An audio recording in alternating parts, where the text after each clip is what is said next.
Welcome, I'm Bill Wake. This is a sort of special bonus session. I'm trying to wrap up error handling in our Fiume app. It's a financial planning app, and a lot of times along the way we just deferred it. I think just to kind of put this project to bed for now, I'd like to deal with some of those things. And don't normally do this on a Saturday, so surprise.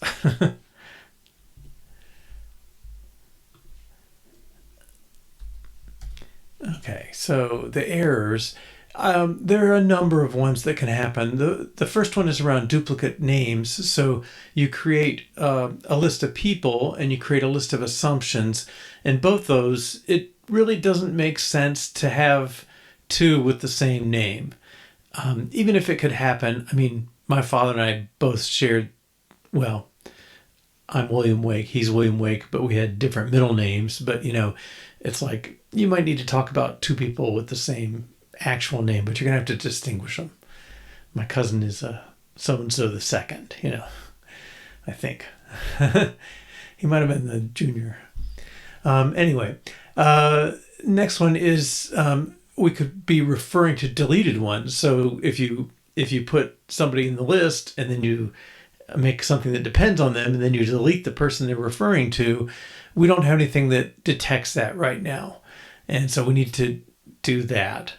A third category, you can have situations where you create an end date that's less than the start date.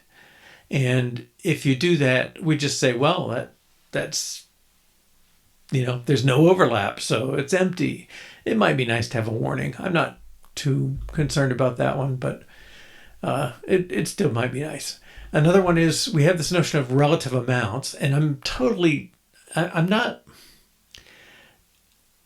happy with the way we did it, I guess. So what we do is instead of saying this is $1,000 a month, you can say this is 50% of some other thing.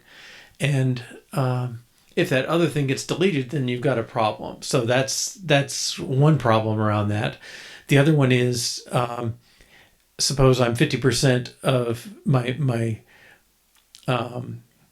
annuity is 50% of somebody else's annuity, and their annuity is 50% of mine. Okay, it's like that doesn't make sense. They depend on each other. It's a circular loop, and that shouldn't really be allowed. Now, I have in mind, well, I don't think the real use case I want this to support, I don't think we're doing correctly. So I think we need to kind of rethink the feature anyway. One thing is right now the relative stuff is all in the amount. So it's relatively buried inside somebody's thing, but it doesn't make sense to say, here's an income and then have it depend on an asset, because an asset doesn't have a per month thing. So it's kind of at the wrong level. And I wonder if being a relative thing is maybe a top level thing compared, that liabilities, expenses, income, assets, and, relative streams as a fifth thing. That might help with solving the dependency, the circular dependency, because if what I could do is make a rule that says relative things can't depend on relative things, and then you wouldn't have this chance of a loop. Now it's very hard to detect because we're down in a really low level. The other thing though is that a relative amount, a lot of times relative amounts are relative to something that's not an asset for you. So, well, let me give an example. So suppose you and three buddies buy a business together and you each get 25% of the income. Well, where's that income get listed that you're going to get 25% of? If I put it in, your finance, your pile of streams, it's not right because you don't get 100% plus 25%. You only get 25%. So I think there's a need for a different category of thing somewhere, and I'm not sure where that belongs. That's more like here's sort of an abstract income source or money source, and it doesn't add to you, but you depend on it. And the same thing happens with Social Security. If one spouse earns substantially more than the other, and when the one that earned more dies, the other person can choose to take their Social Security, and they get half of the other spouse's amount. But it's not half of the amount they're getting; it's half of the amount they would get if they retired at the same age you do or something. So it's kind of a weird dependency, but you're not getting both, So I mean, I may defer this problem just because I think the actual concept needs work. Okay, and then finally, an error when the land name is reused in a given scenario. So if you have an income that's job one, and then later on you have an income that's job one, they might be in two separate scenarios and it's not a problem. But if you have it in the main scenario and then one of the alternate scenarios, it is a problem. So that can only be detected by generating all the scenarios. And, because just seeing two in the overall pool doesn't tell you that they actually might never conflict. Okay. Let's see. So we're gonna work our way through these. I guess I would hope to get these 4 done. I'm not sure I'm gonna worry about those. This used to be legal. I don't. It's nothing. Well, if you do it now, we're saying they're treated like 2 separate things, and that's a little confusing. But I think we can work around it. And this one I'm not going to try and deal with. So we'll see how this goes. I'm guessing, for a couple hours this morning we'll do that. My morning, I don't know where you are. And yeah, so let's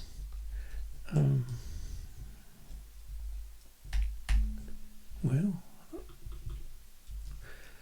just put this down here.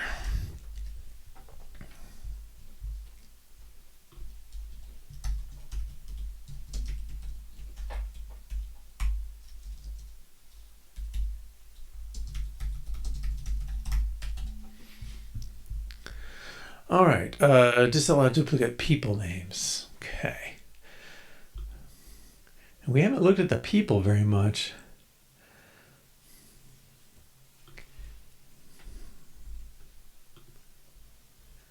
Let's start with people view.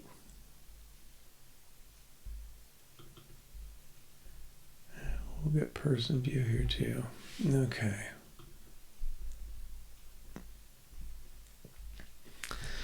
And I wish the previewing worked faster, but it's faster to just run the app. Okay, so what are we seeing? Well, the core of it is there's a list, a section header that just says people, and then for each person in the list, we're going to show them. And up here, the header, it has a little icon, the word people, and a button that lets you add a new one. So not much going on there, but person view is going to have more. Yeah, all right. So people, and you see that and the add button, but the real thing is when I add, let's put another Liza in, born in 2010. Like, sure, you can have 2 Lizas, And the real reason this is a problem is because somewhere else we're going to reference this by name, and now you don't know which one you're getting. Okay, so I guess the action is there a validation? There must be. Edit person view, yeah. Okay. So here you have the name. We initialize the name and birth date from whatever we started with. And then we're asking if it's valid. Well, we say it's valid if the name is empty. But that doesn't handle the case of duplication.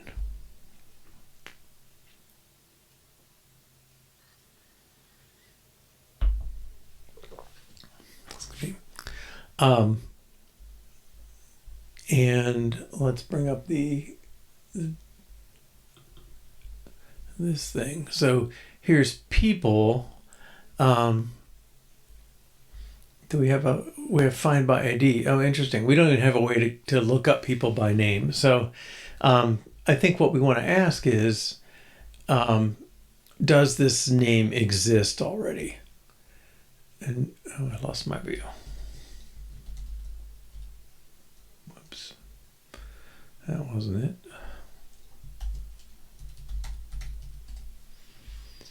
Okay, so in here, is it valid? Well, if the name's not empty, that's a good thing. But we also want to make sure the people doesn't contain that name. Okay, so and I think the reasonable thing to do there is ask the people class, do you contain this name? And then we can use that. So let's get a person. Oh, the people. Okay. And we'll just add a new test.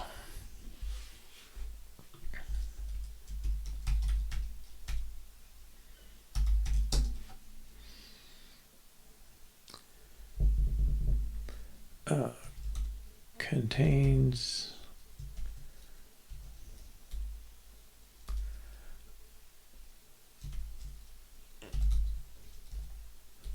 doesn't find missing person.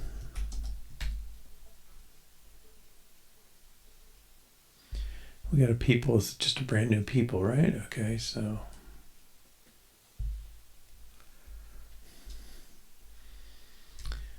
expect not people dot contains Herkimer. We used to have a mouse named Herkimer.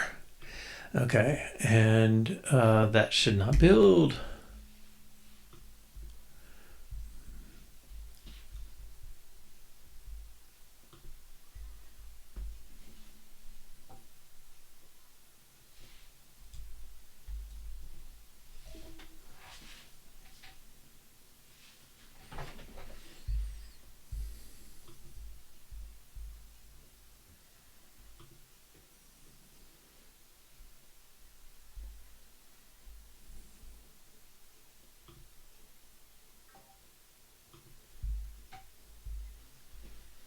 Finally.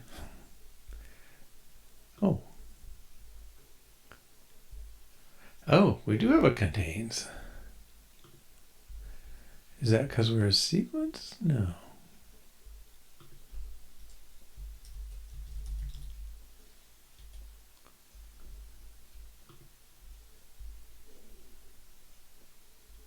What?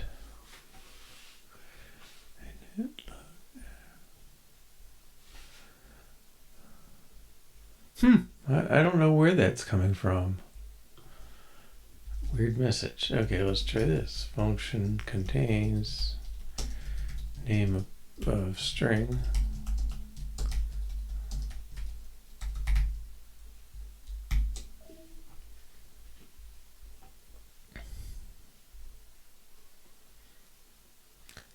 I don't think observable or codable would put a contains method in. But whatever.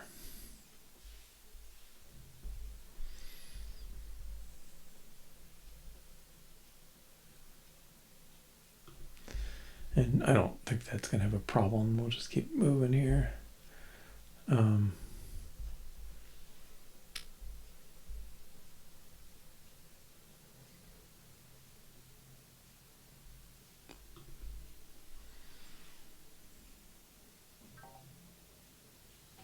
Can I convert?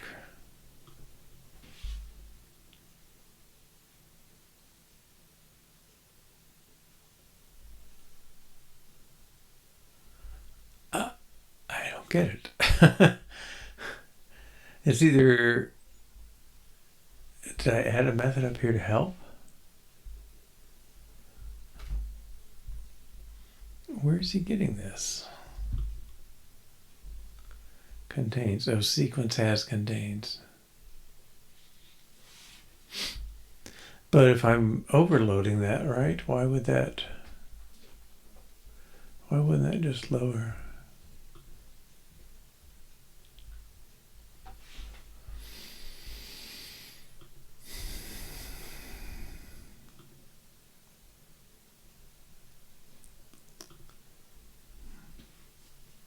Did I make it public?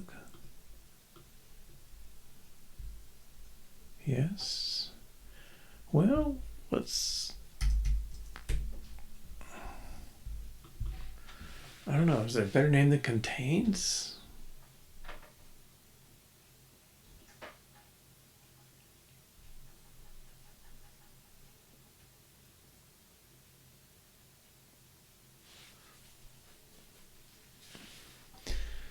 Well, let's contains name.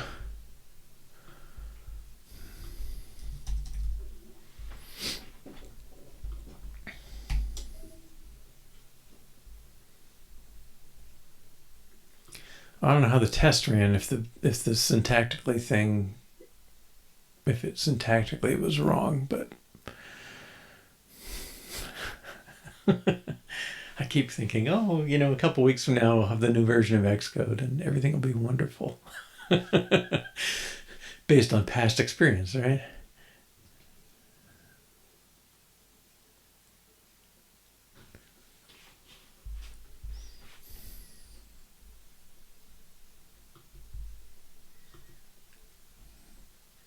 I didn't know Sequence was giving me contains for free, though. That's something.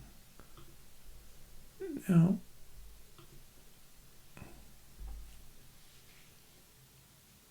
Okay, it failed because I returned true. Yeah, that's fine. Let's clear these errors. I think he's just confused. Okay, we'll take the quick return just because this has been so painful.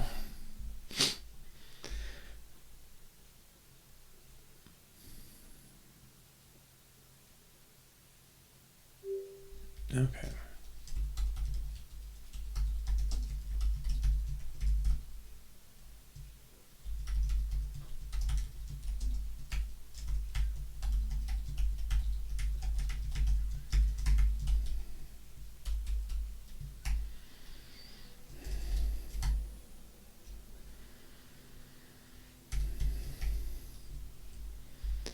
And want to put Bob in there.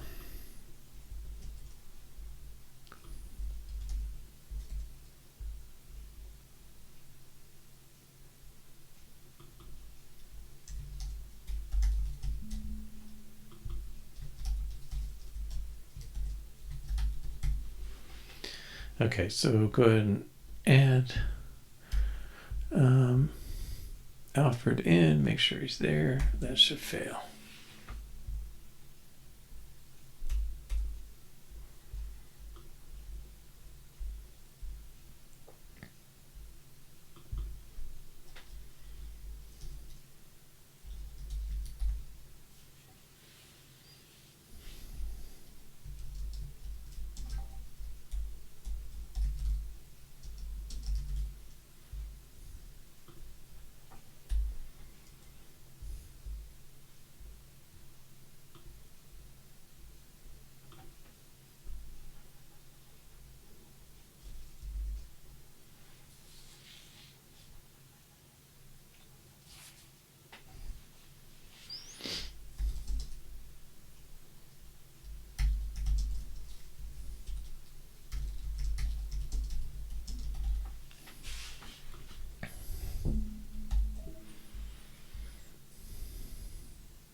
And I wonder if I do it this way.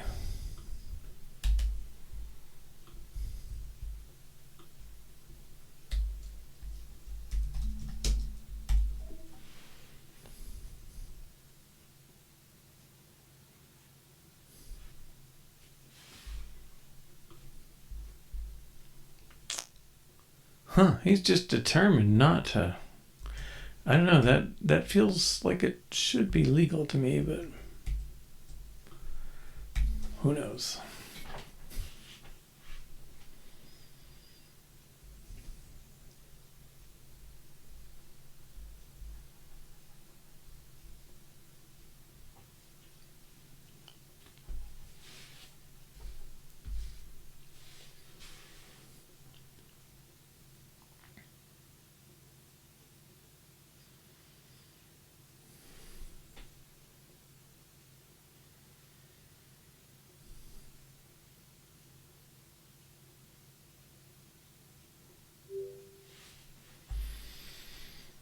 Okay.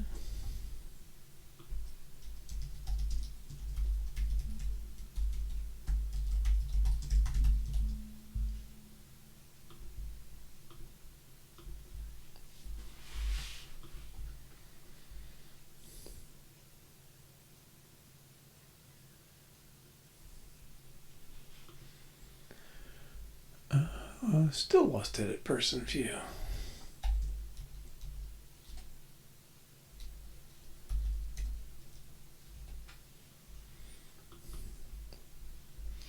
All right.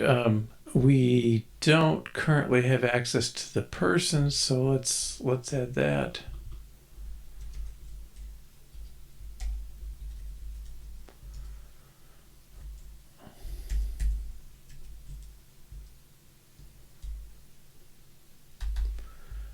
I should just copy that.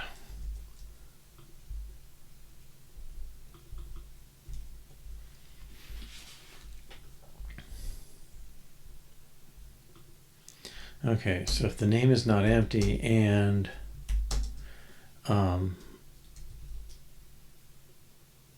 we don't contain the name,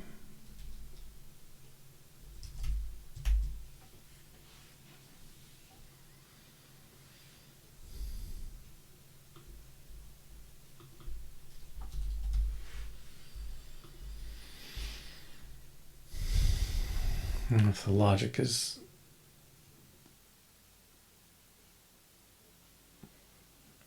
the name has to be non-empty and it can't be in there. Okay, let's run that.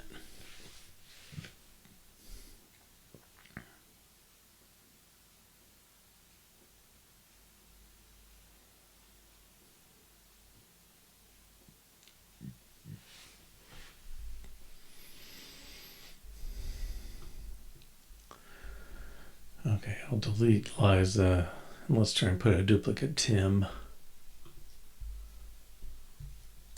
Oh, the messages.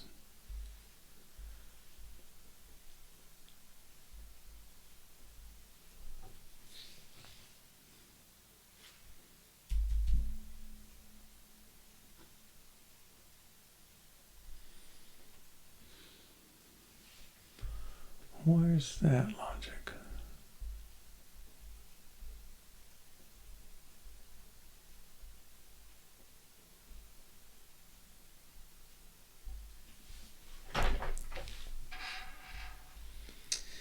Well, that's in our required text field.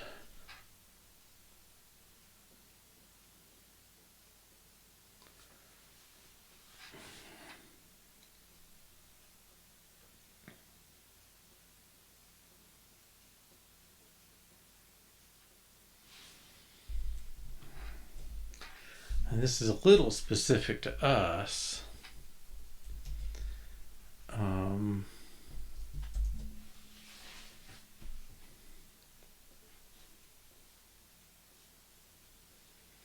I don't want that to enforce duplicate, so I think that this belongs outside. If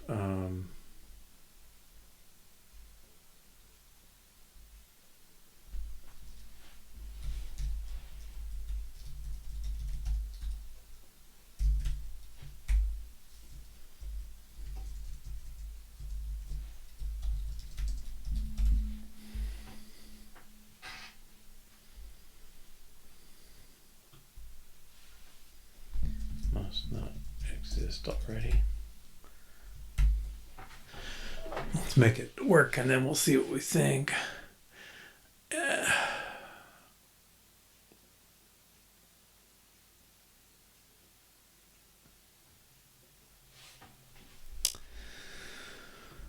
All right, dim.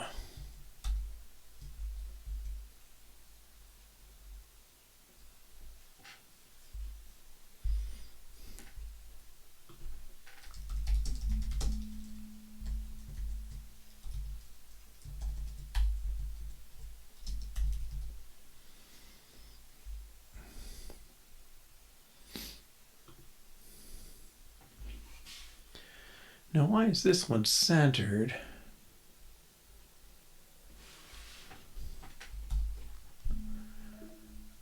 Oh, probably should put.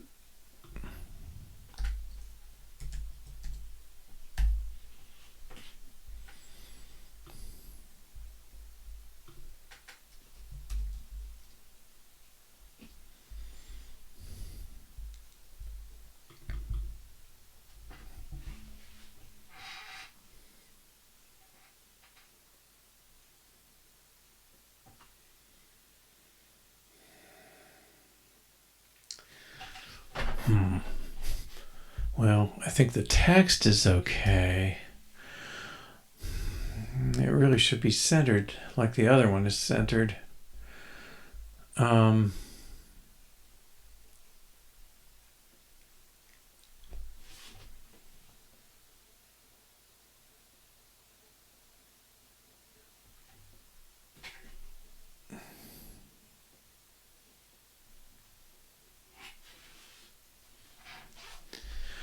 Can we extract this out?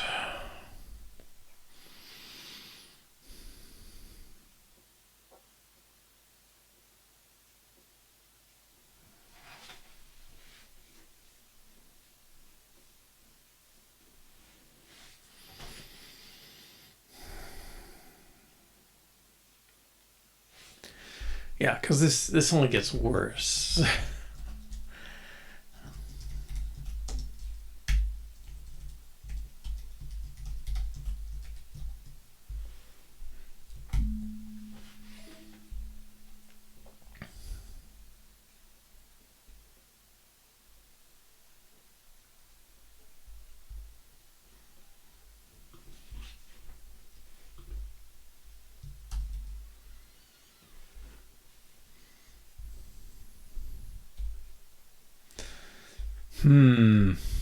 All right.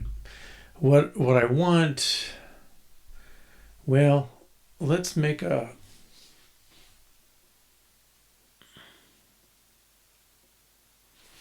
I want to make a generic view, and you pass in a boolean and you pass in a string, and everything else is coming from that. So let's add that.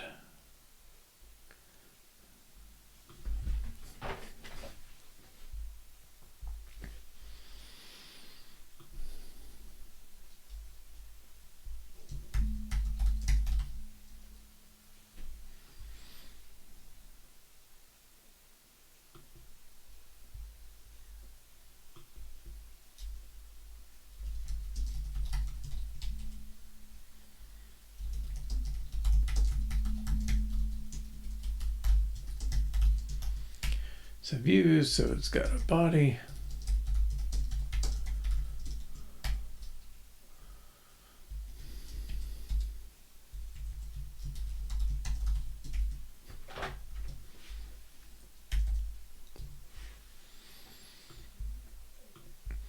And then we need a boolean and a string.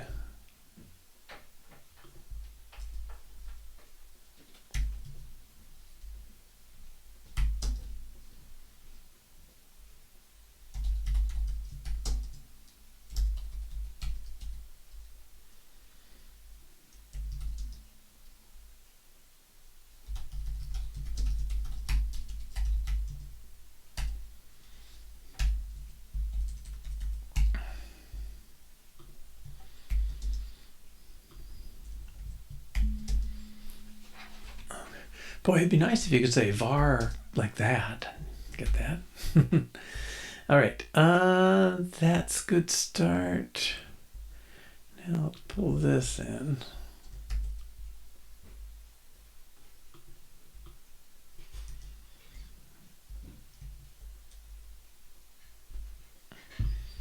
Now I think it's going to complain if I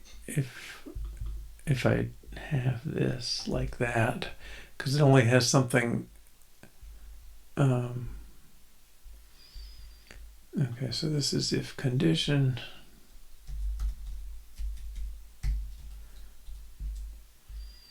And this is message.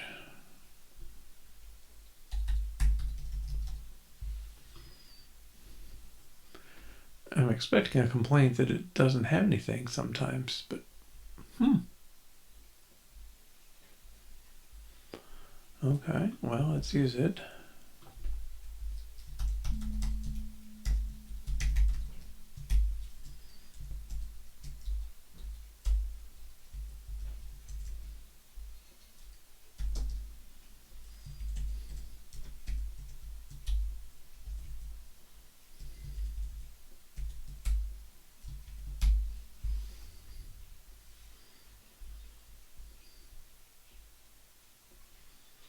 I guess it's providing the empty view for us, huh?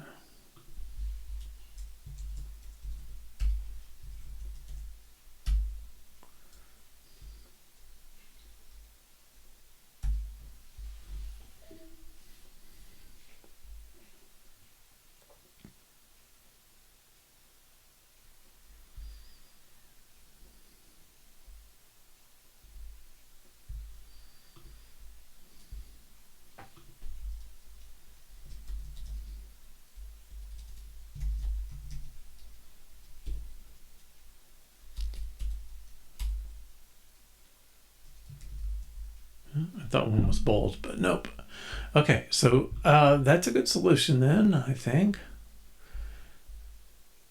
That's not needed. Okay, and then wherever that required text field should use it too.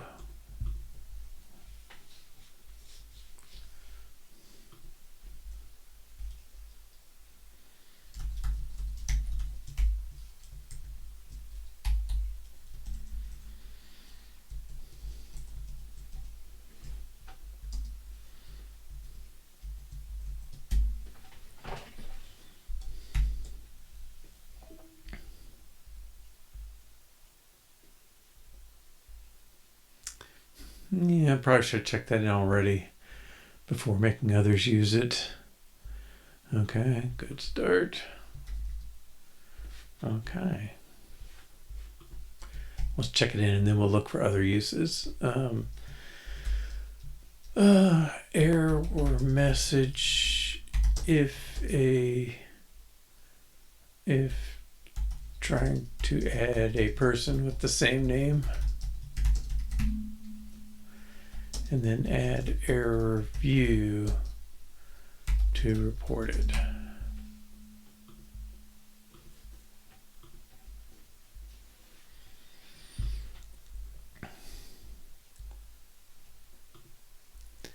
And I think anybody who's referencing this is a candidate. Maybe it won't be it, but we'll see. There's probably a couple others. Amount view.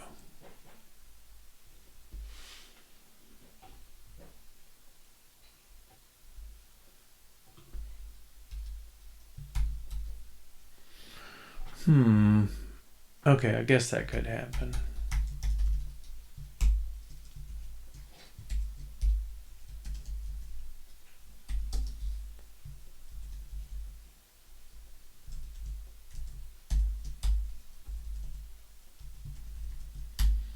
All right, this is on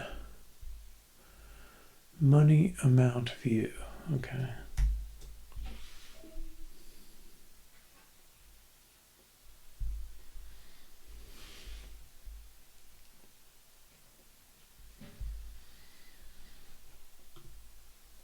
So let's take this one.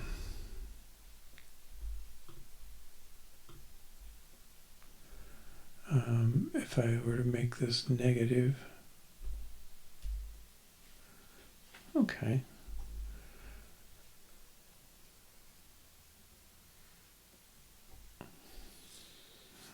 That should be expense.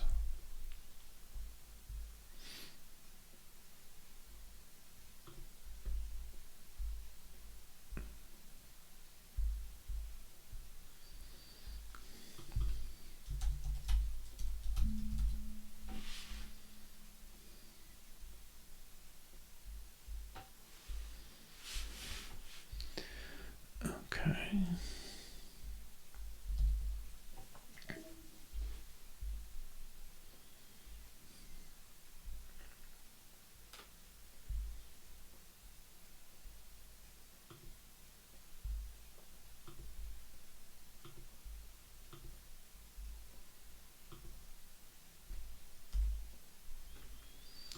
The message, I still get it. Eh.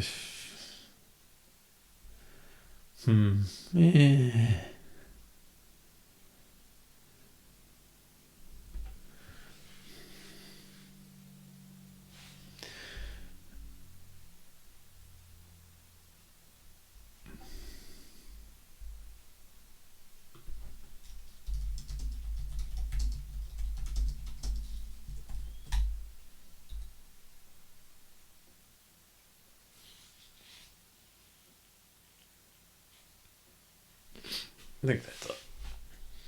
All right.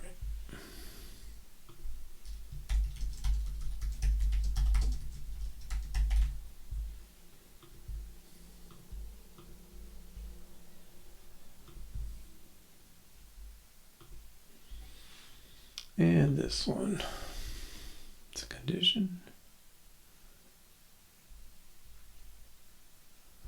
Right, yeah, perfect one.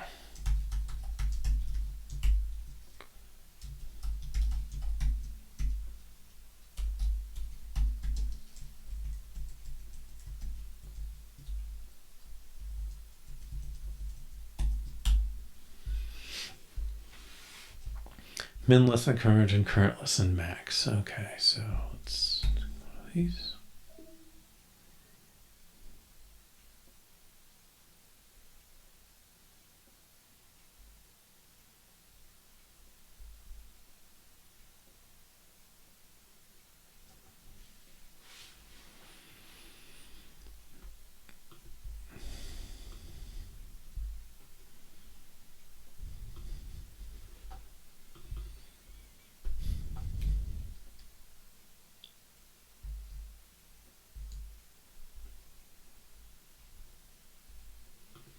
Actually, when I deleted that, was that? Oh, okay. Yeah. Okay.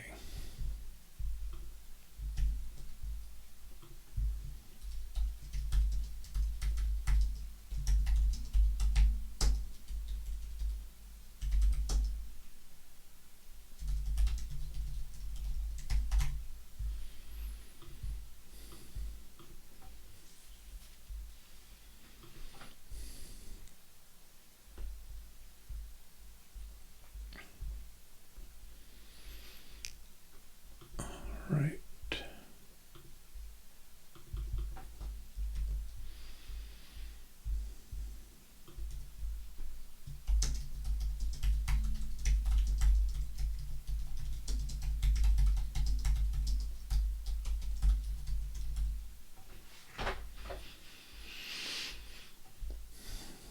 Good. Okay. Disallow duplicate assumption names.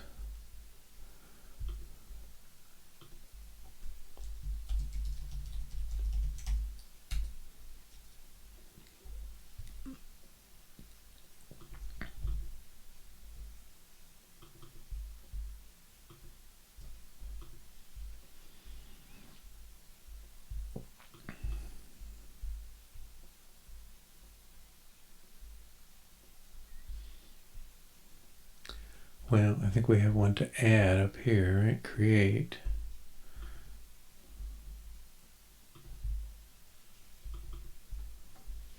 Okay.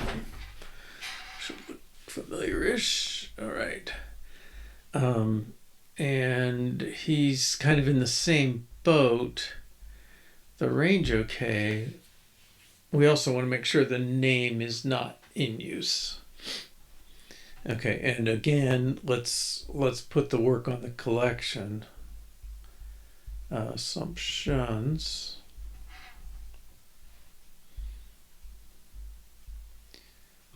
Okay, so here we have that. And I guess we'll add a contains name, kind of the same way we did the other one. It just can use this to implement it.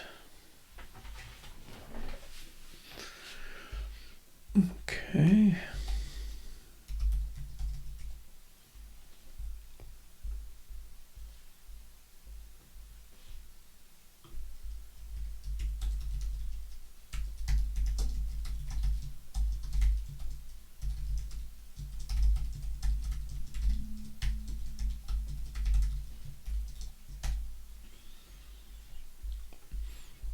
And okay, we'll call make assumptions, make empty assumptions.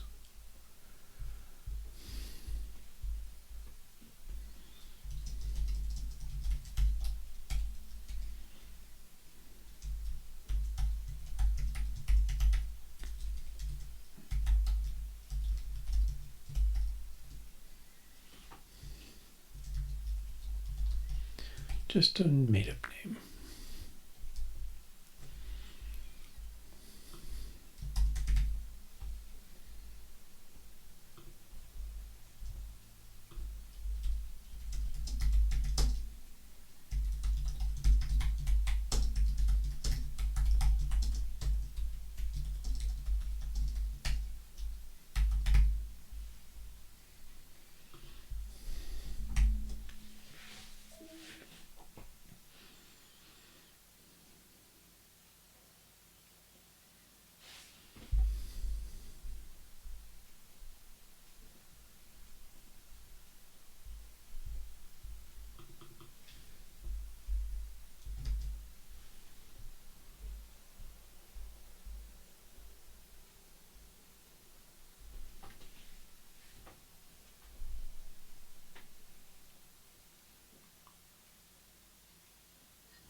I probably could have jumped a little faster there. Let's start adding the next test.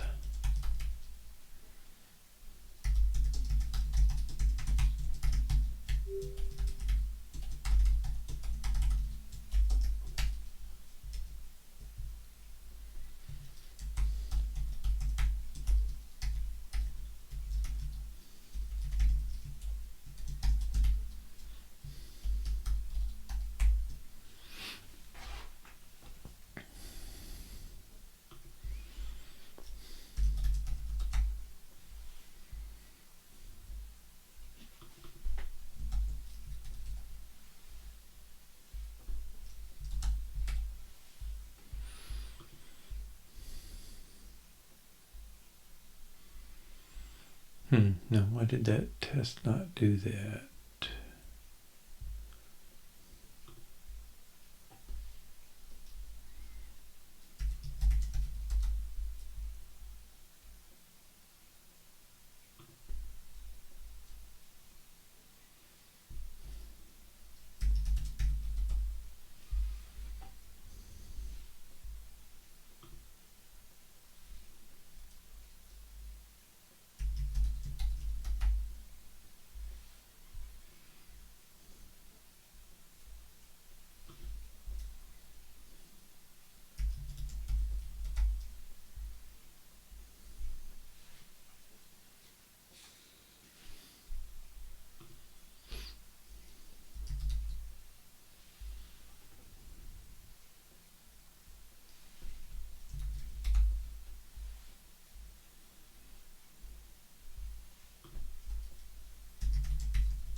Okay.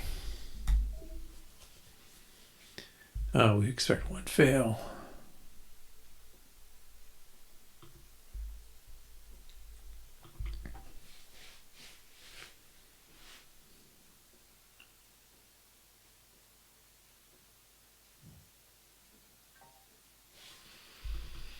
Okay, and we want find of name not equal nil.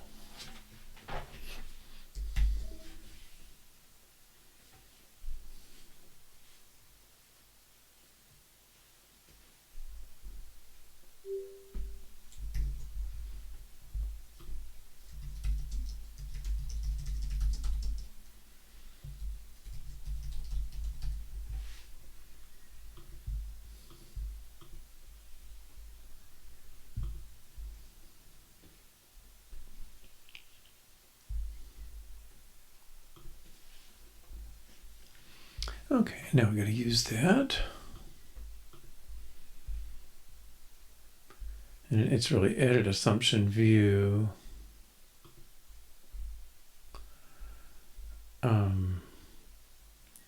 And he doesn't have the set of assumptions, so let's pull that into him.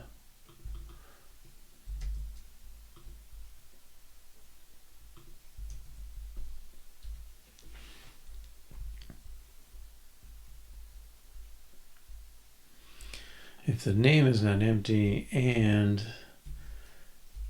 the name is not in there,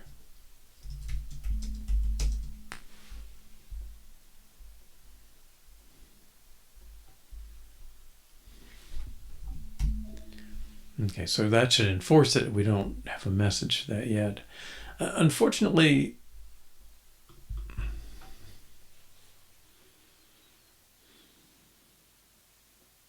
yeah, the fact is we have that stuff in two places is kind of annoying. It's a new one. And I didn't notice what we had there. Did we have ROI? Yeah.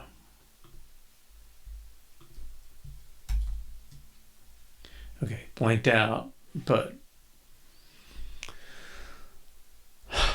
okay, so we need an error view. I guess I should put it first since it's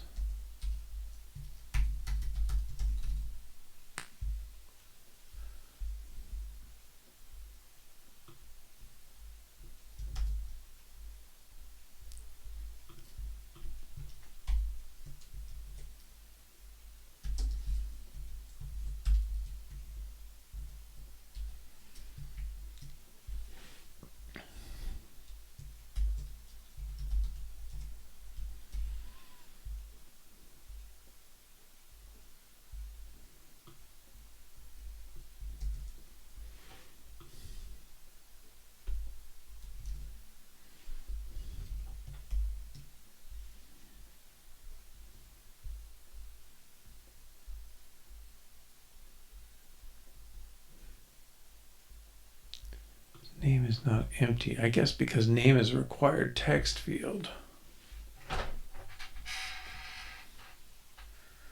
And this probably belongs up there with the text field then.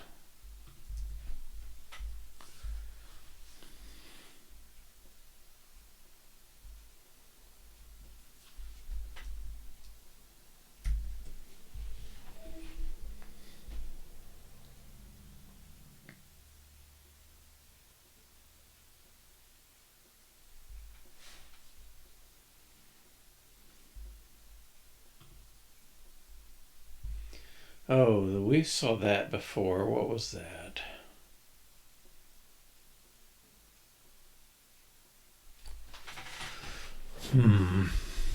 Okay. ROI. Good.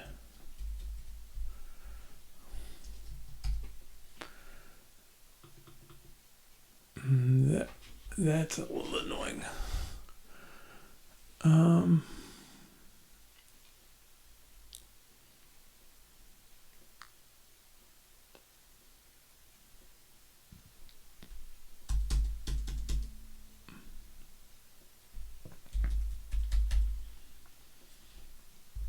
don't know what this does.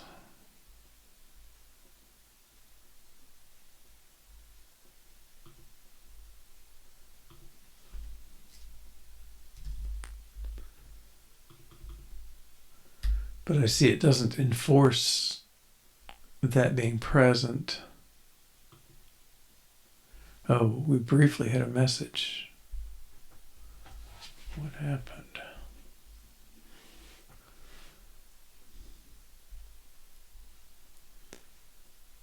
Now, I think that last time we had that.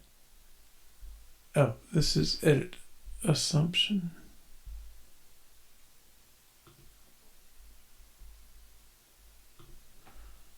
Okay. Oh, is it? Is he just? Oh, he's in limbo.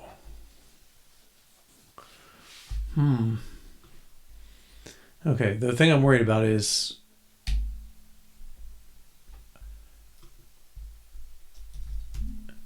that says it's a valid, ready to go create, even though the field is empty.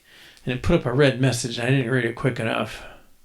Oh, this is going to get old.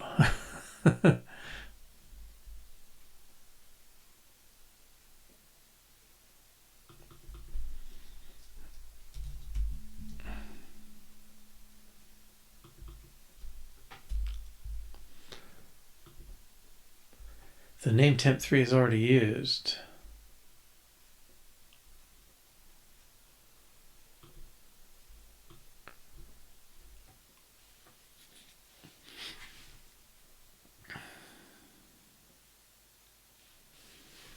All right, so we got a different error that we didn't detect.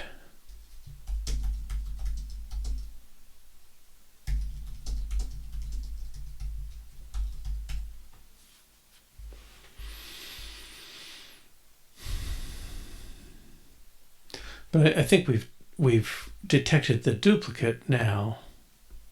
So let's take that one.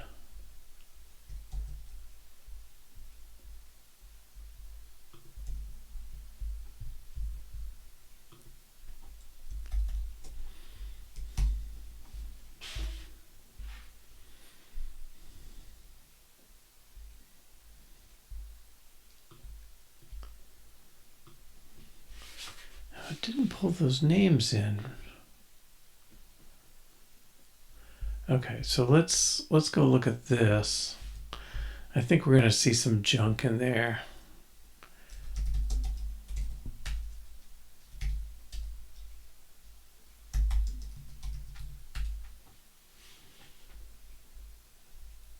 There's AS name current one.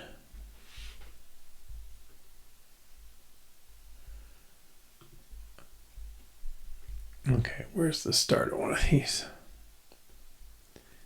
Name default, blah, blah, blah. ID something, type is date, colon, nothing, current 1, min 0, max 999. So current defaulted to 1. Temp, max 999, min 0, current 2000. So why aren't those showing up?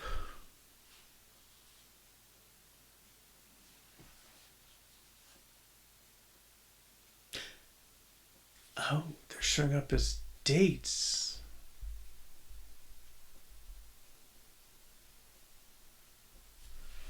Wait a minute.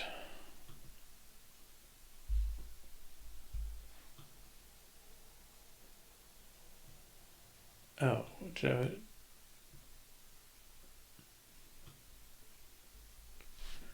no, wait a minute. I don't think I put those there. I'm pretty sure I clicked on this one. And that said create date assumption. Okay, this is the problem we had before. Okay, it was something about having distinct fields for the two entries. All right.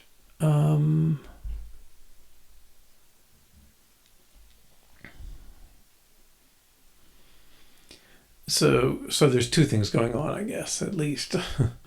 One is we want these values to be required, so that's a problem. And the other is wrong edit window pops up on assumptions. Now, let me do that again. So if I open date, I get a date. If I open APR, I get a date. And then I think just the first time,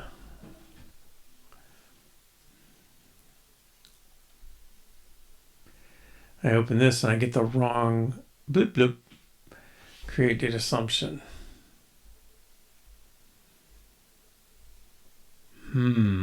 Okay. This is on assumptions view.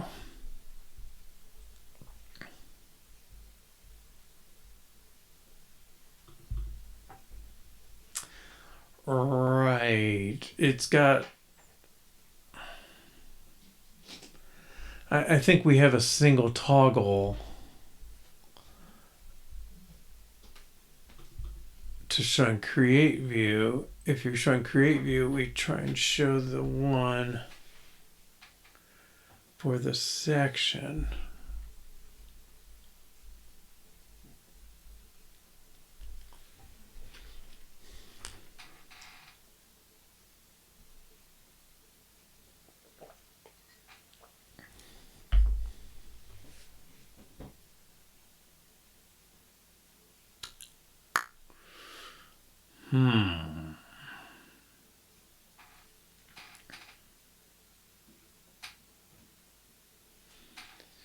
And we really need something that's distinct for each one.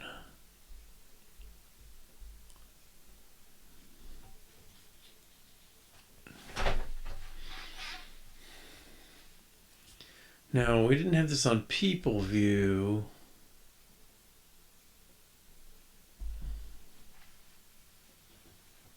I don't remember where else that happened.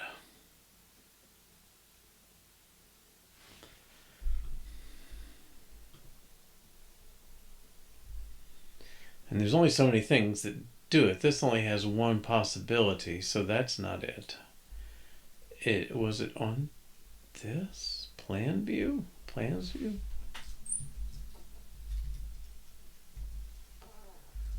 Plan list view?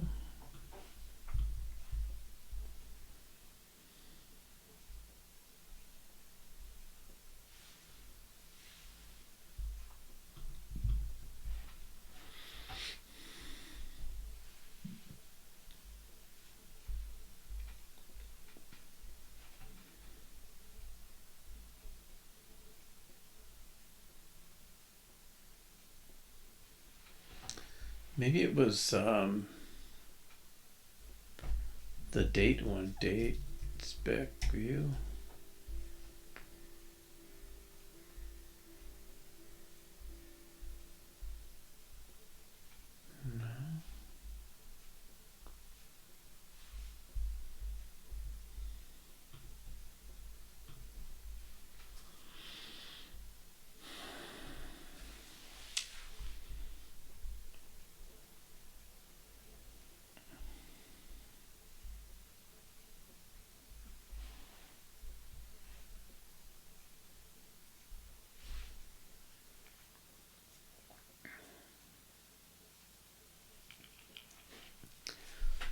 No.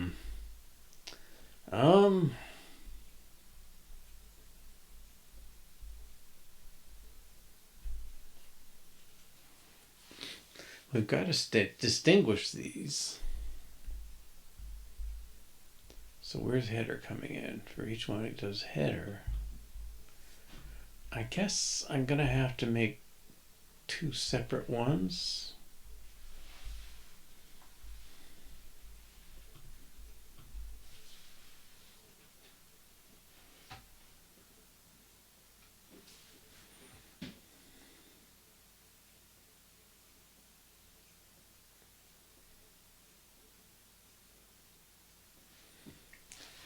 is showing create APR view. Is showing create date view.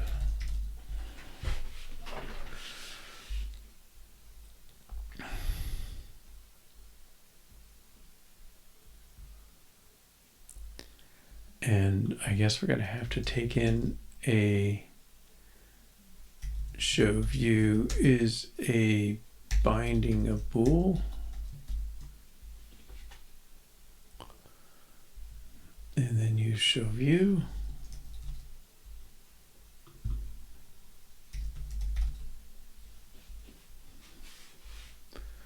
And this needs header.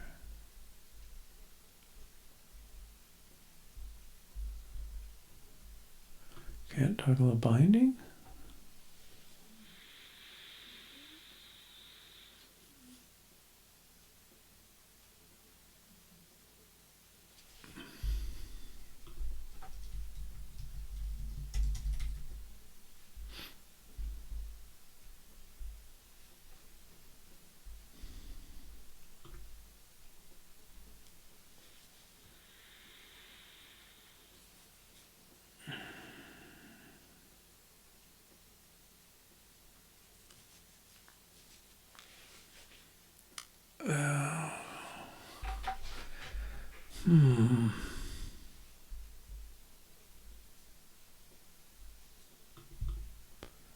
Section.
Sections.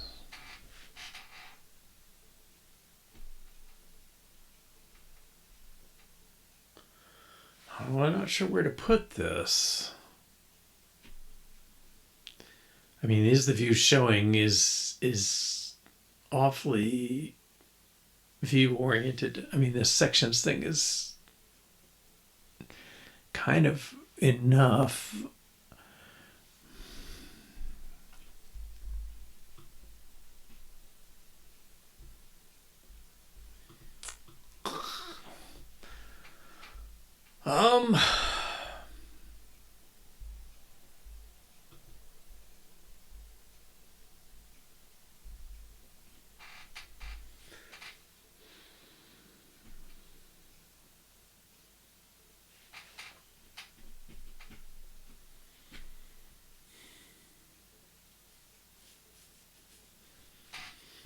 Can I do something like this?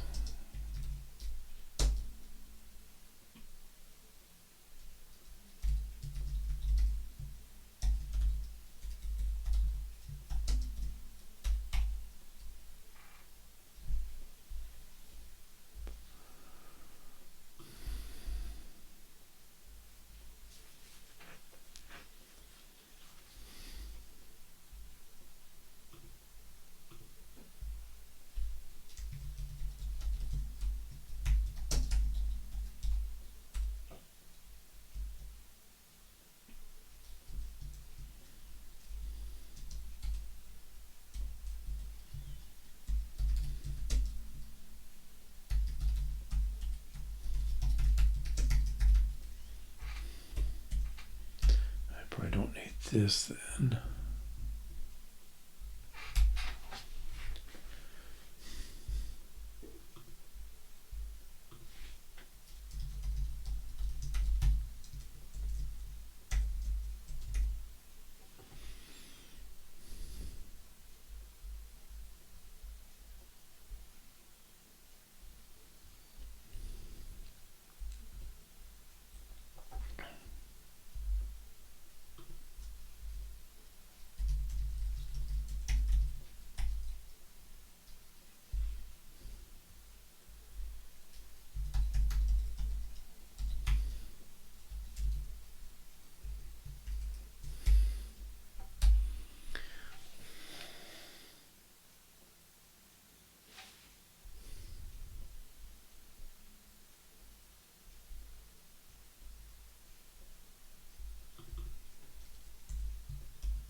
bang.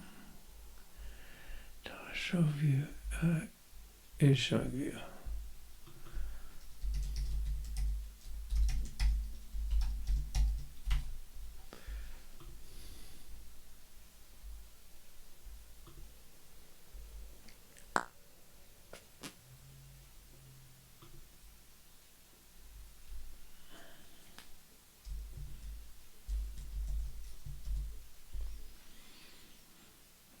A million things wrong with it now. Cannot convert value of expected type to expected argument type. Assumption type. Expected argument type dictionary.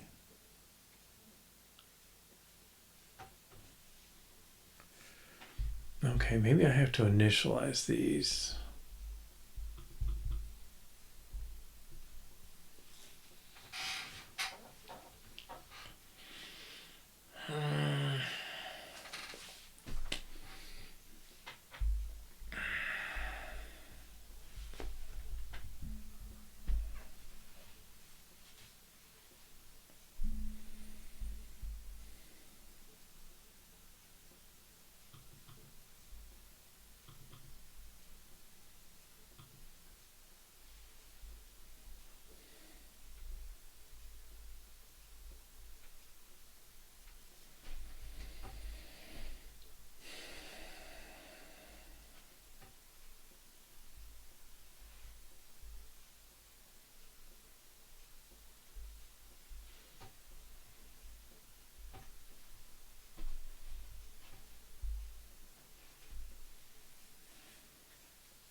Well, what if I initialize?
Okay, I don't know. It's a little awkward. Oh, no, it doesn't like it.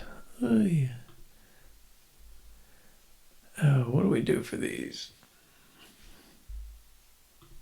Is it the underscore one?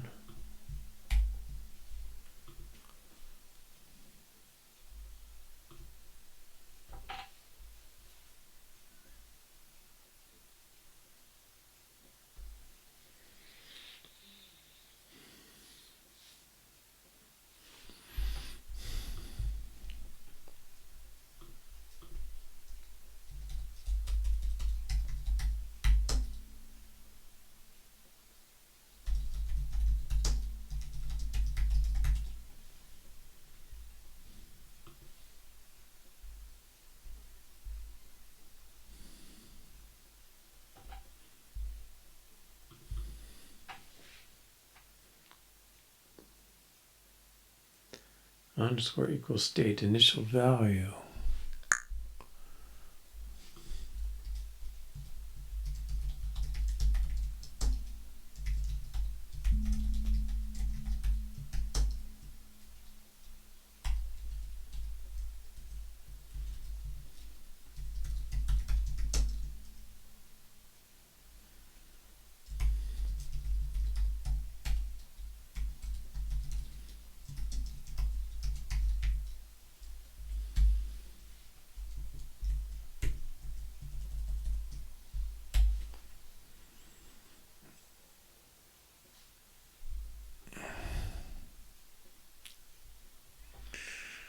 just don't know if I can do this.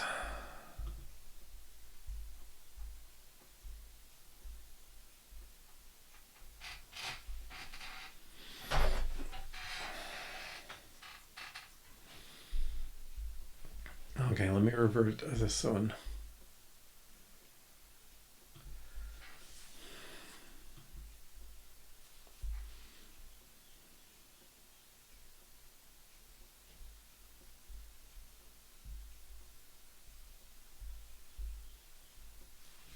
All right, make sure that still works.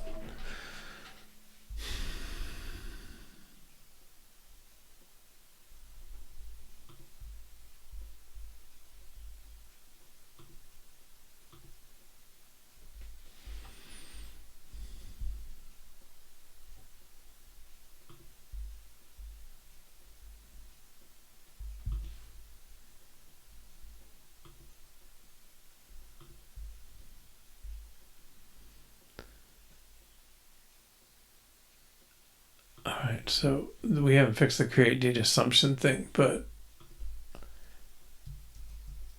let's make sure the name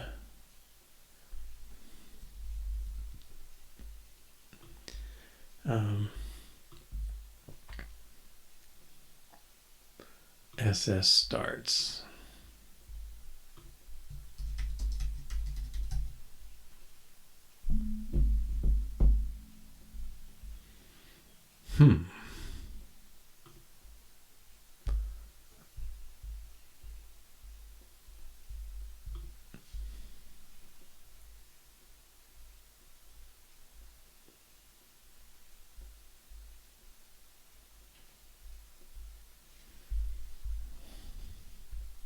Let's try that again. Let's do this one.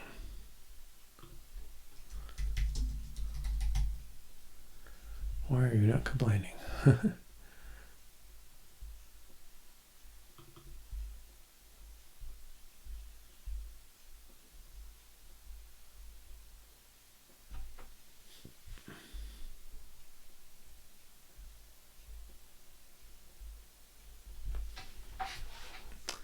What?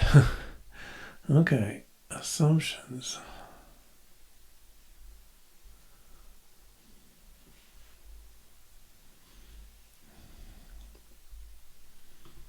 I guess we'll stop here.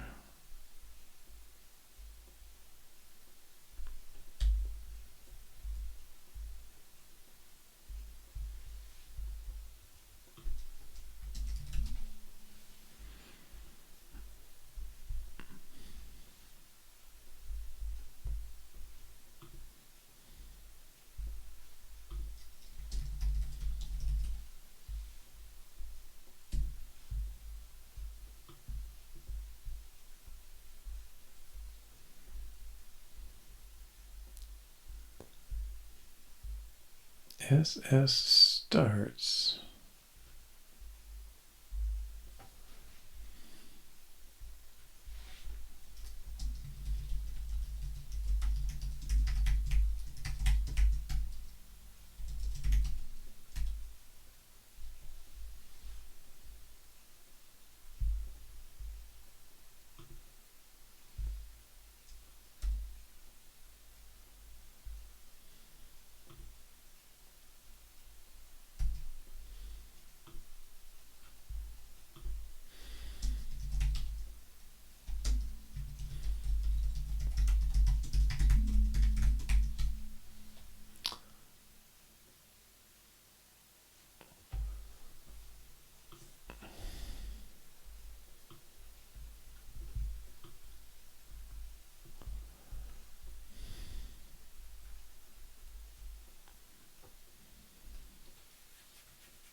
This is starts lowercase.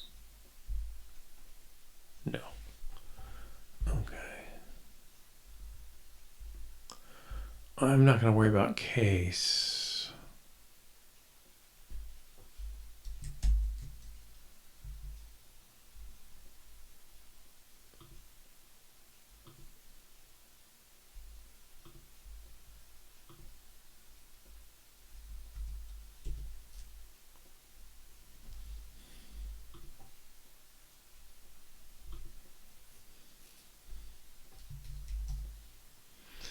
Okay.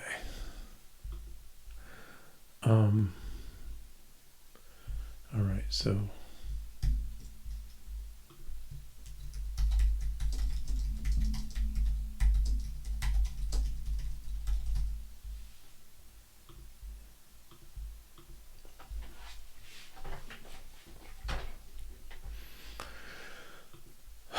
okay, now it's not a edit assumptions view that's making the trouble. The trouble is up here. All right. I think I've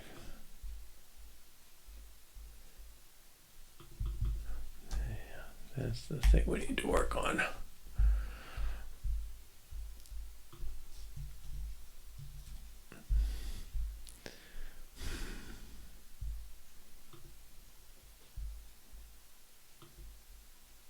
Excuse me.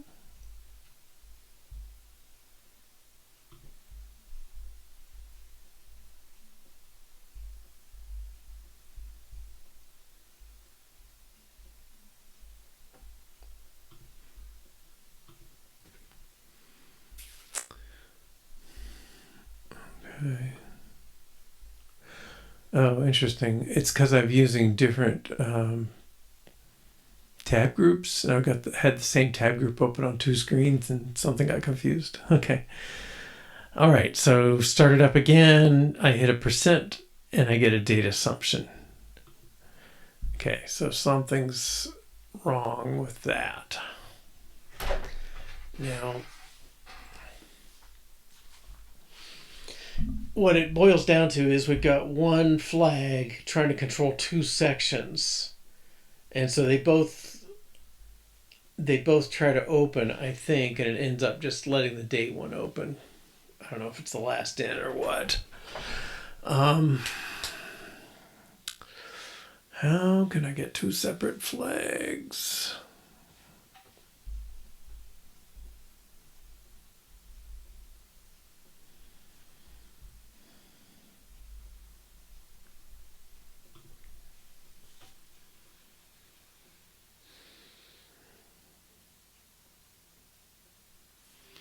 No, the problem I just had was toggles. I'm sorry, the bindings.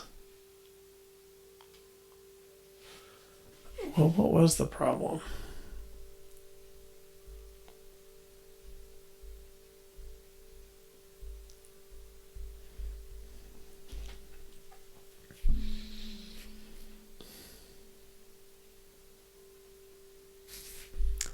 I mean, the sections, they're structs, right? They're just simple.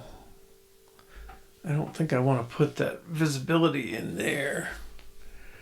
Okay, let me try the initialization approach again. Sorry, it's short-term memory here. I'm not remembering what the problem was. Var.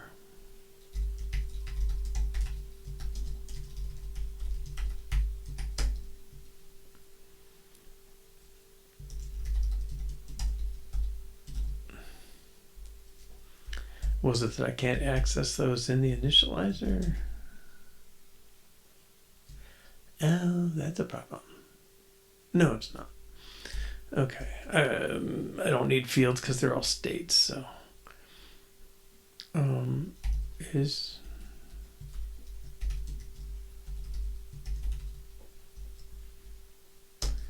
equals state of initial value colon something.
Okay, so it's showing create view.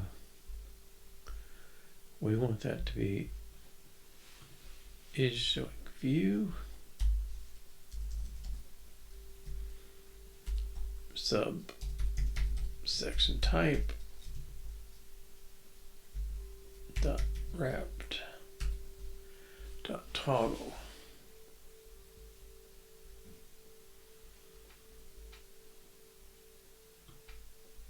And this we want to be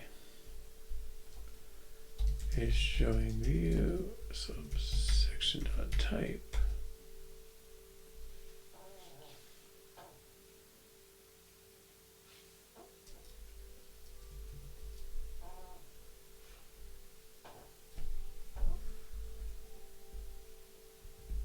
now self is used.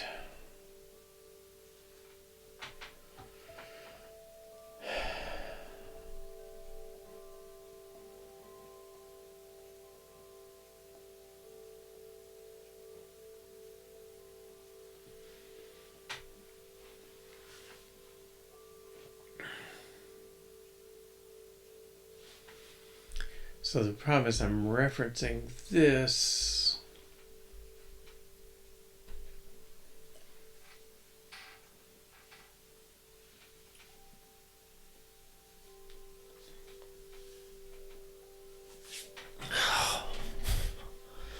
Okay, and so the question is state initialization variable.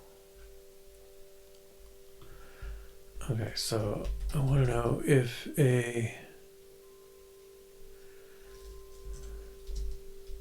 depending on other state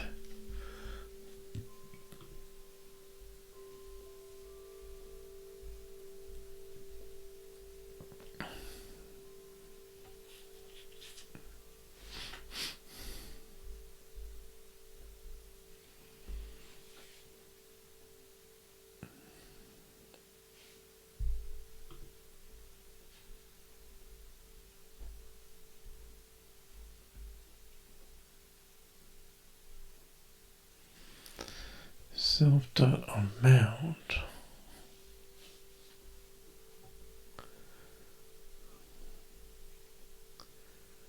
amount, that's the binding one.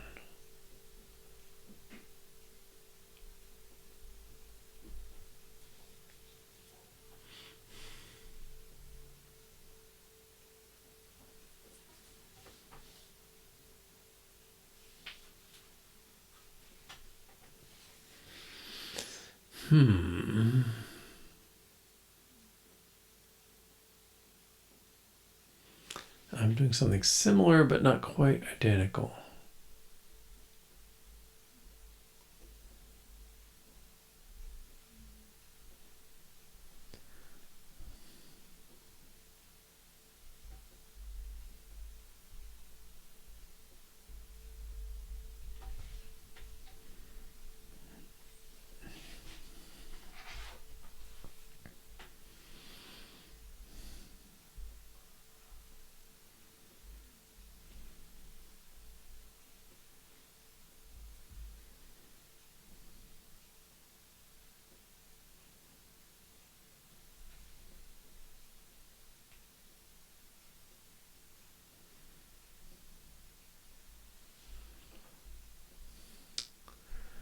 No, I don't think that's going to get me there. Depending on gender, that's a real question, yeah.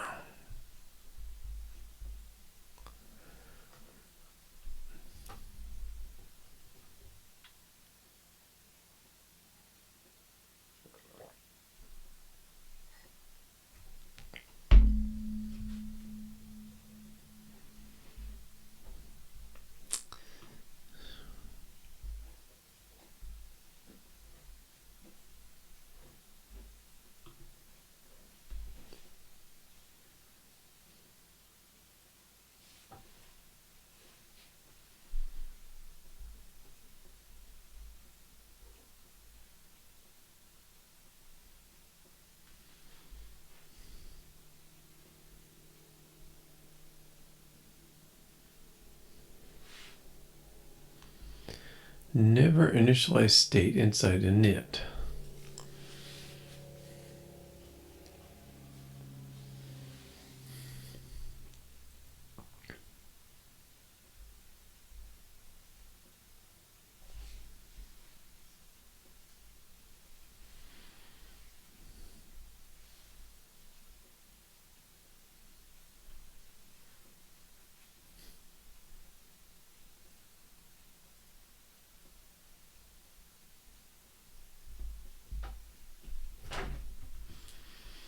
State's initial value must be independent of any instance of the view.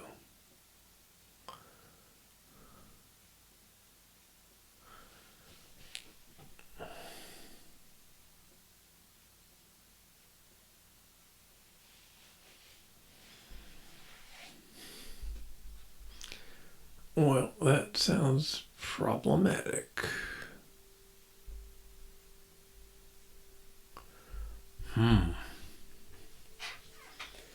That sounds like this won't work.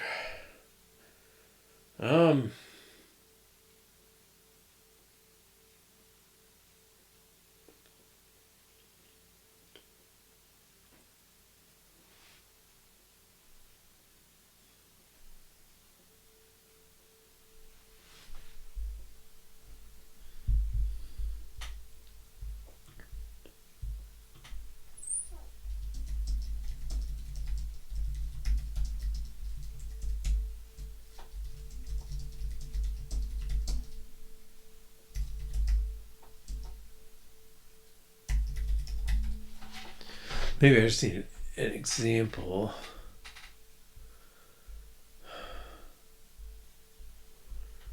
Well, to say Swift here, I guess.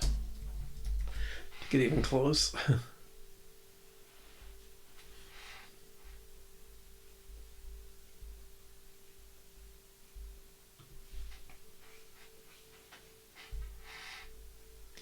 I mean, I want to be able to click for details.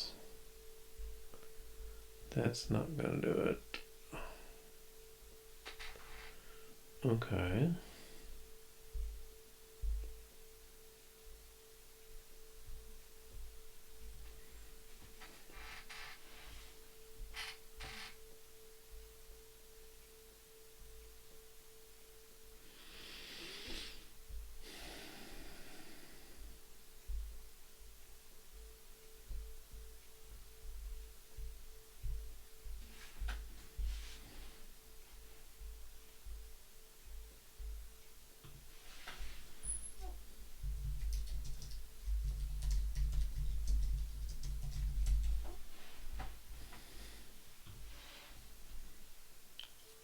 Okay.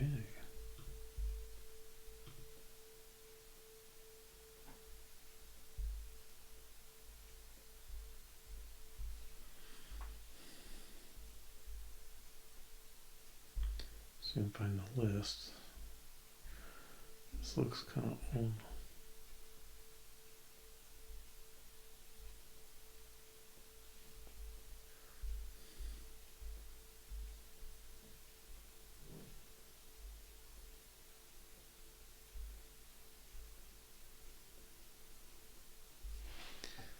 Okay.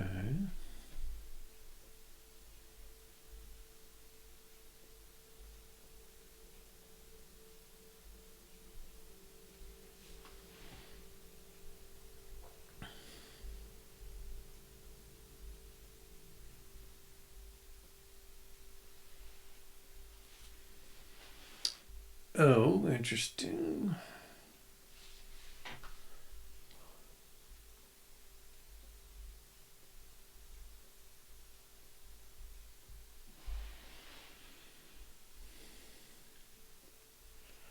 Well, navigation split view, okay.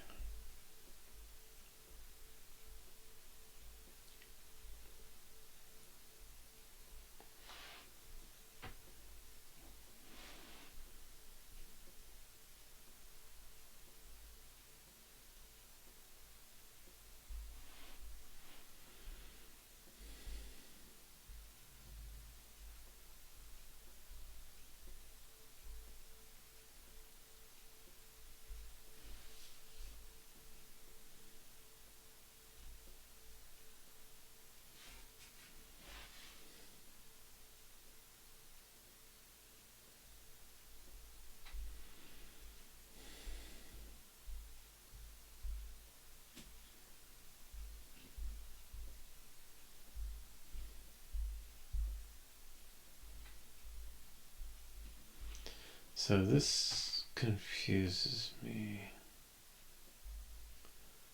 For each landmark row, you think I would get a $0 here to work with.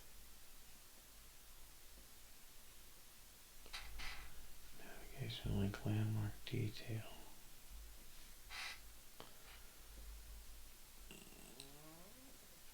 Okay.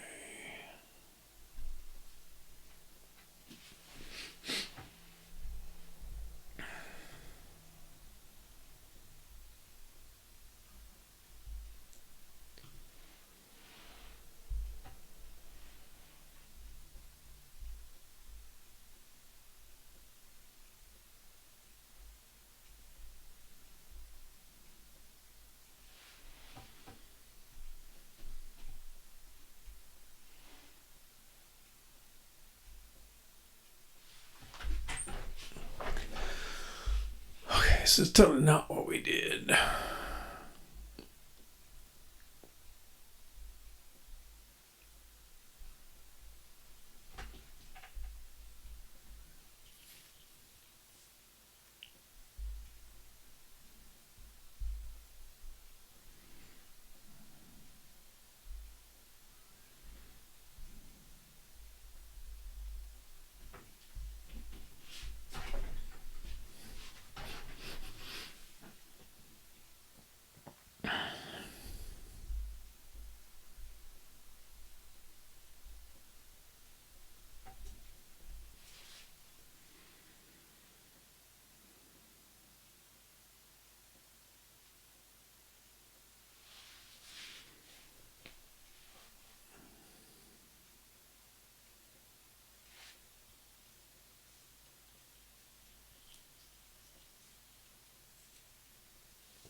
Attach any direction object directly to its navigation length.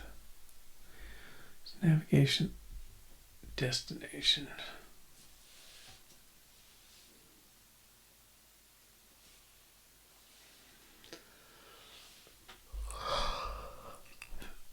Well,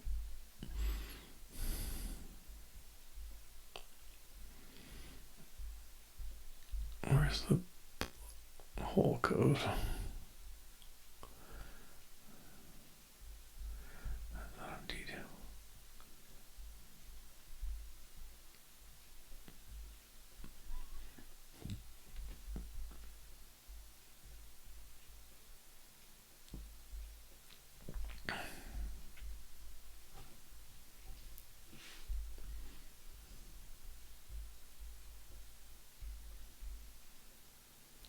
This around item O, navigation link text. Detail navigation link. Item detail.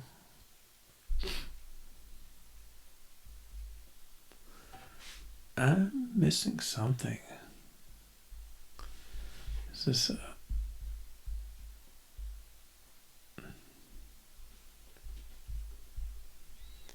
I think I'm missing the list.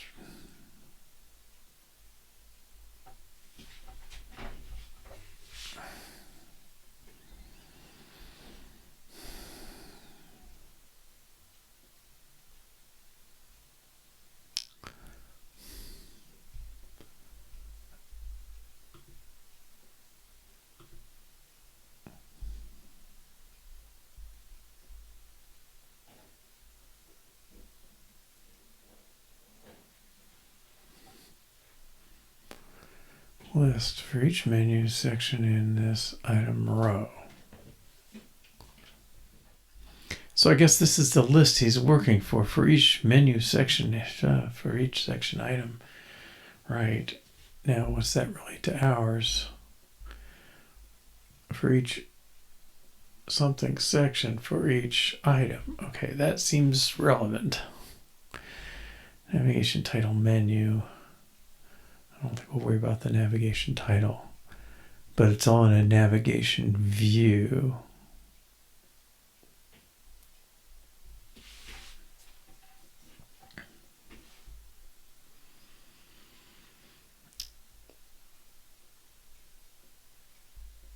Okay, Okay, let's try putting that navigation view around this. Now, there used to be embed in. Well, if I do that, I change it. View. Okay. And I could have navigation title on the list.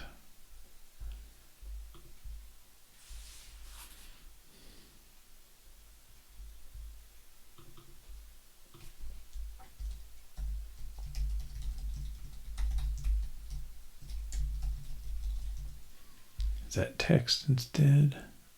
Nope. Okay. All right, let's revert this.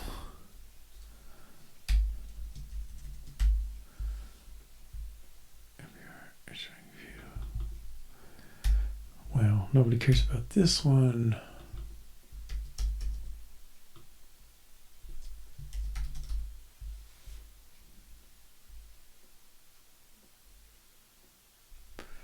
Sorry, faster way is just to revert this.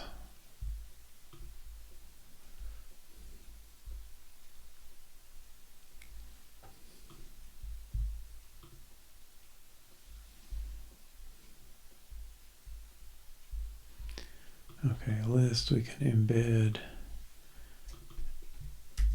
navigation view. Okay, let's look at that.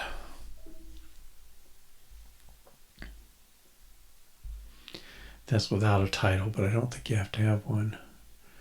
I don't.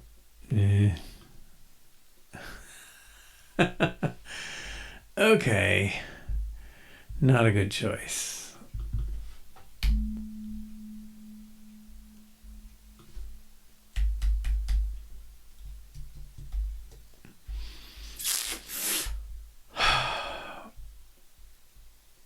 Well,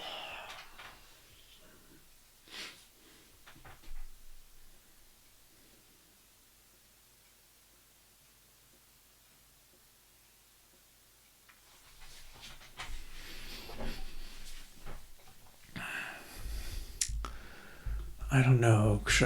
I could pull this out.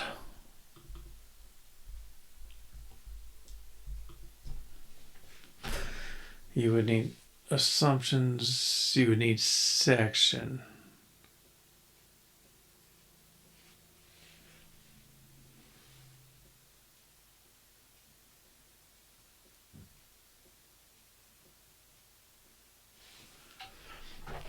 Okay.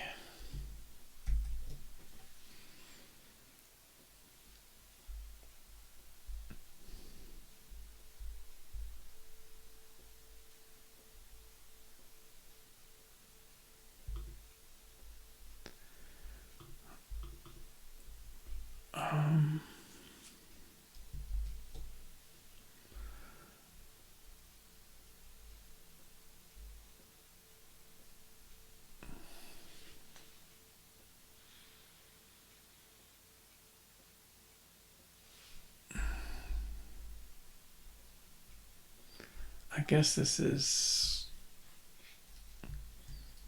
one assumption. No, one section. Yeah, one assumption.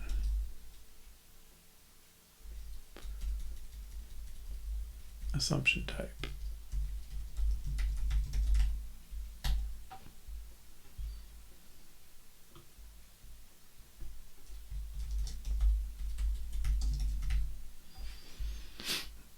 But I think it needs a section to make any sense of it.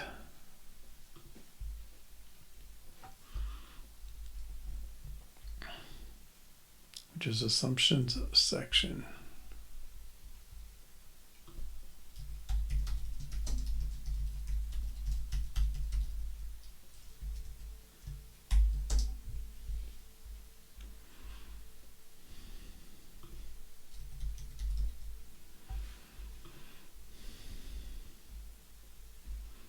Okay.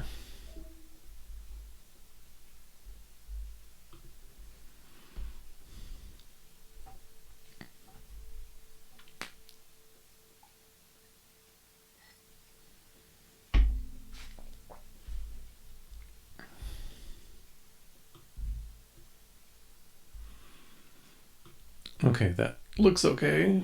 That's got the unique things. He's always... Okay.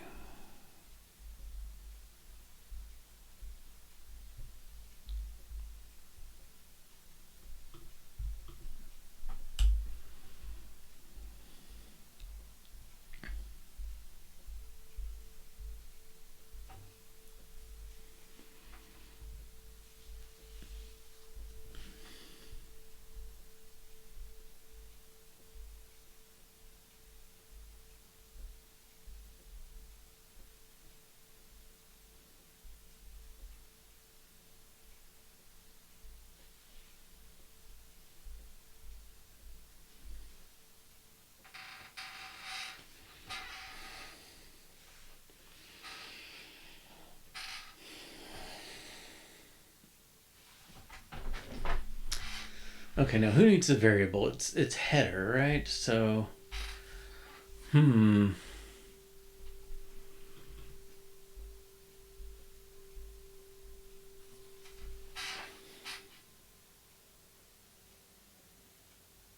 Okay. I think I'm doing this the hard way. I think I could just make an assumptions header view that basically was this and give it its own create view toggle. All right, let's do that.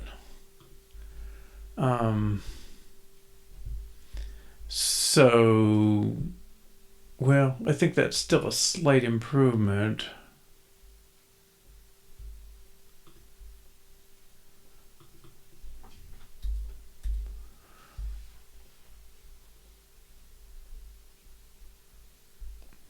But this one, if all it needs is this section, okay, let's call it assumption header view.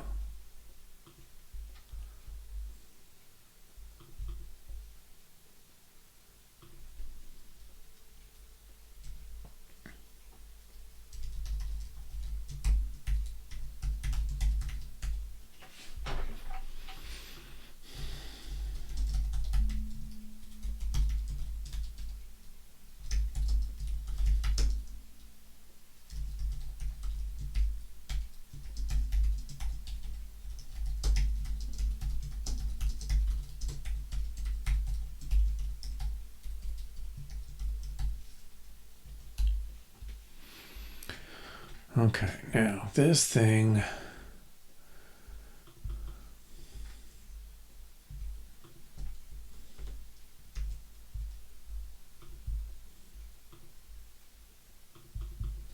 well, he needs that.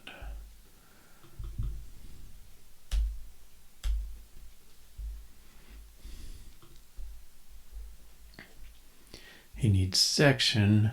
He needs isShowing create view.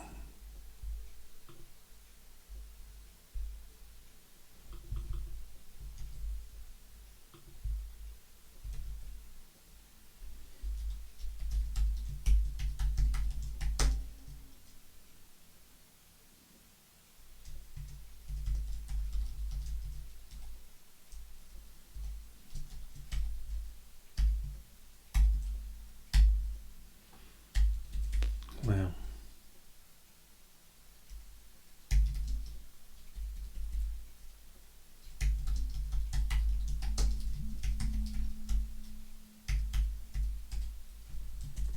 just do that.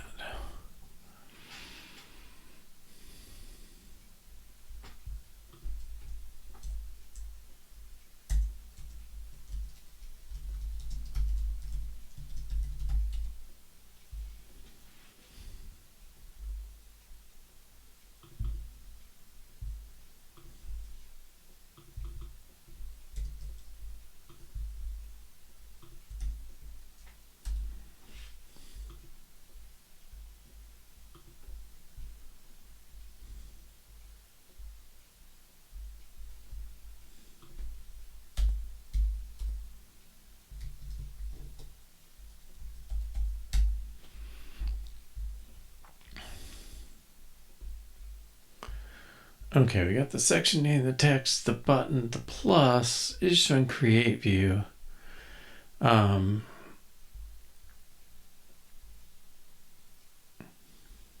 with that. Okay, so now let's plug this in.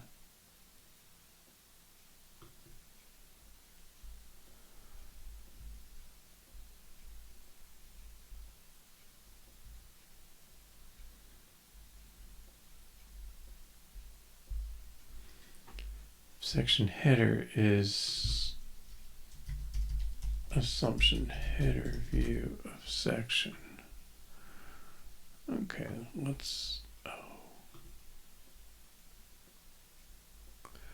assumption sections to expected environment.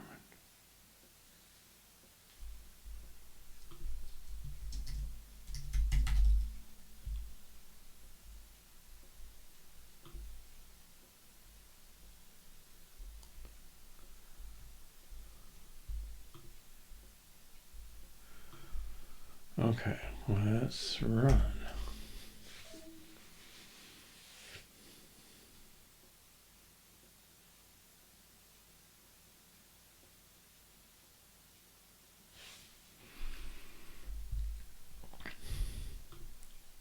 Annual percentage rates.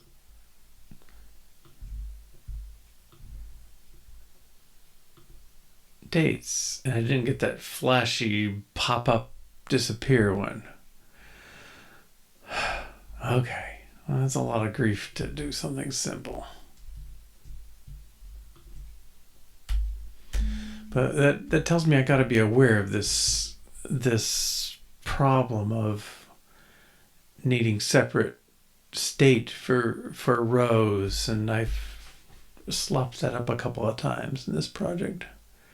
Okay, now I think I'll move this one down.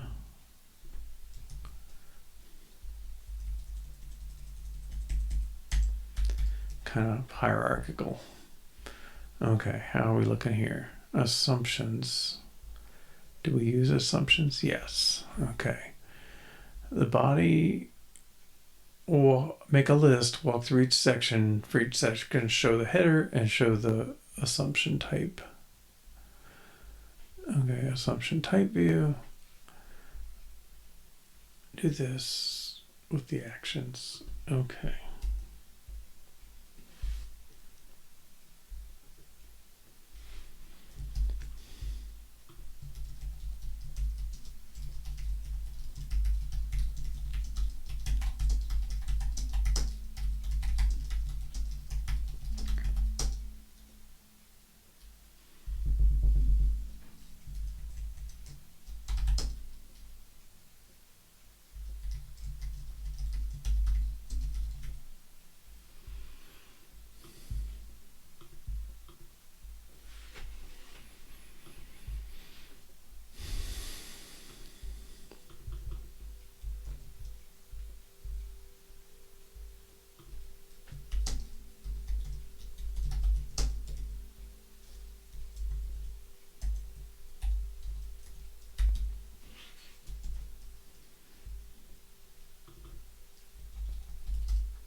Okay.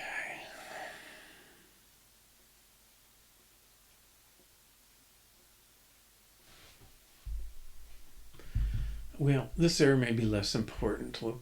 Let's try and replicate it again. Okay, so if I delete this, let's just make a name temp.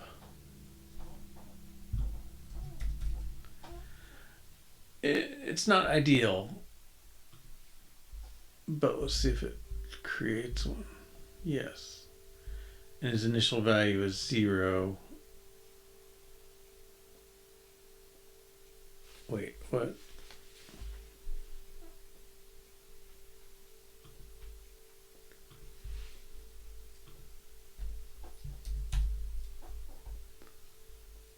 let's make this 10 and delete it.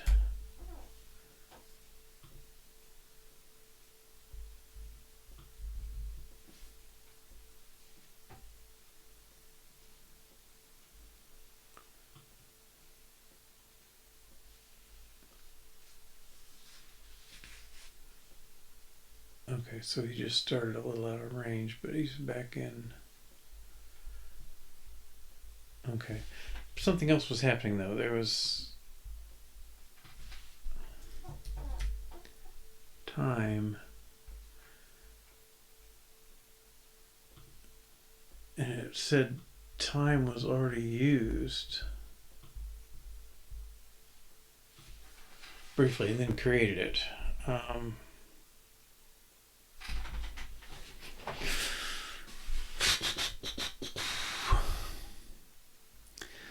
Okay, I'm gonna let this one be less important. The thing I really would like to do is solve these, or address these anyway. Now, actually, they show up as errors.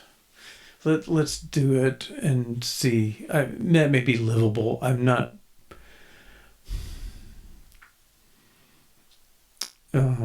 It's kind of a for now thing, maybe, but it would be interesting.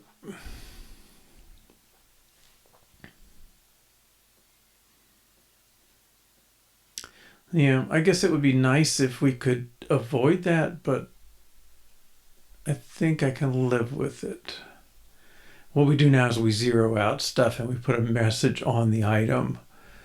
The check we would do is if you delete something, we would go through your plans and look for anybody who referenced that deleted thing. I think that would work. Now let's find one. Oh, there's one. Okay, this one has growth ROI. Okay, so the 4% ones we have currently are that. Let's delete ROI. Okay, it lets us delete it, but now this one's defaulted back to default. Well, that's not bad.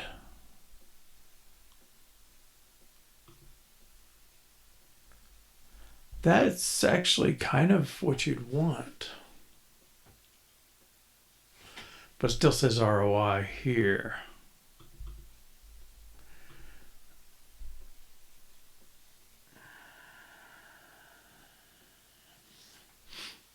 So I think the name ROI is still in there. What if I actually select it? Update. Right. Okay. That's not horrible. Okay, let's delete Tim. Not assumptions, but people. Okay. And that one we get person not found listed here. It would be nice.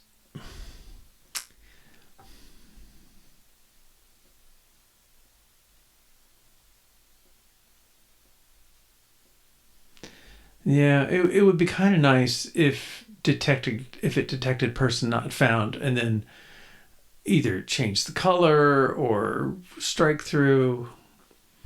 Here we strike through when you turn the button on or off.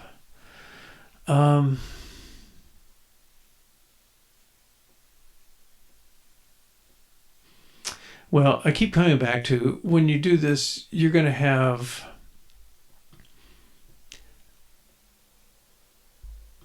you might have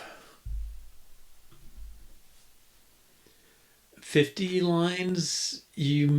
Somebody crazy might have 100, but you're not going to have 1,000. So 50 lines, I think, sort of seeing person not found on these things, like that kind of lets you know you messed something up.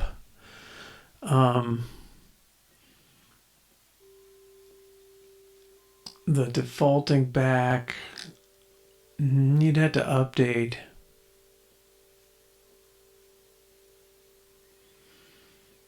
Yeah, I think it's a livable thing for now.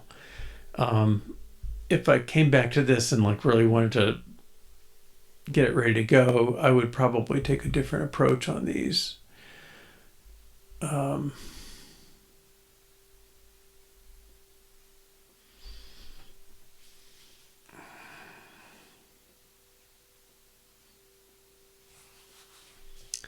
yeah, I think that would need a different approach. So the one we talked about was when you do a delete, maybe first go through and find out if anybody uses that name, and if they do, give a warning or an option to cancel deleting. If they don't and they delete anyway, I I don't have as much sympathy, I guess.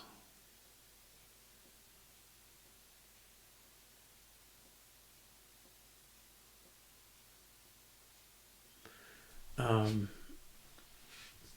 but we could have a rule that said delete any that don't do this, or default them back to something, or I don't know. Um, okay, I think I'm looking at the clock as well. So, um, you're referring to deleted people. I mean, I think deleting people is going to be pretty rare. You make your plan and it's got whatever it's got, and you don't all of a sudden change your name or something. Deleted assumptions is a little more problematic.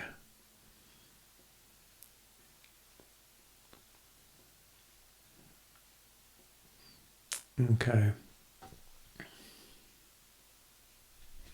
Trying to find if there's something I can do in 5 to 10 minutes here.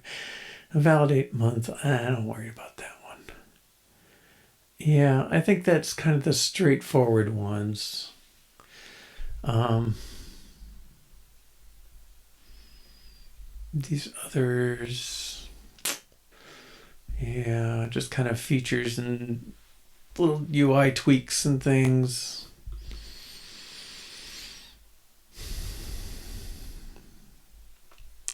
All right. Yeah. Okay. So I think we'll say this is done for now.